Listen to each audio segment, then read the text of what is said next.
Good morning, everybody. Kind of a two-level thing I wanted to talk about this morning, and one of them is, and they both come out of the fact that I pulled out this old prayer notebook I used to carry around, and it's a small one, so it just fit in my pocket. And so I would write down prayer requests, or I would write down quotes or things I thought were interesting, just that I wanted to remember and look back on. So the first thing, just kind of as a throw in, is I recommend it, and I think it's a cool thing to do. It's something I haven't done in a long time, so it's something I may need to pick back up. But what was great about it is being able to pull it back out and look at some of these things that enough time has passed that I've forgotten, and so they're really cool and relevant again. So I get to kind of learn the same things over again,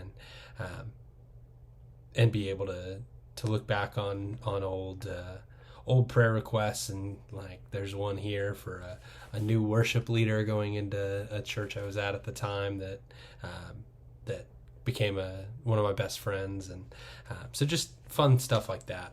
But what I wanted to talk about, what I wanted to share, was a quote that I found in it, and it was from a book I was reading at the time, and it said, "The Christian life is a cult of vulnerability, not transparency. And that's terrifying because all of our defense mechanisms have to come down.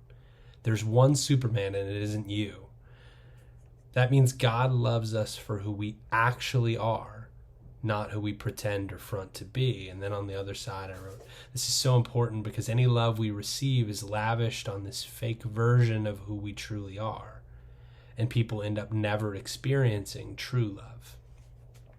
It was an old Matt Chandler book I was reading at that point. But I loved that. It's such a good reminder, because it doesn't matter who we are or how we view ourselves or view our relationship with God. I think we all have a tendency to idealize even our version of ourselves, and look at ourselves as what we wish we were, what we want to be. Or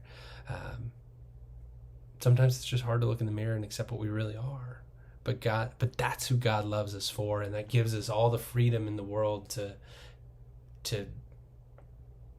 be who we can be and who we want to become. But it involves accepting who we are first, and I think there's a real beauty in the fact that God loves us and remembers who we are even when we don't.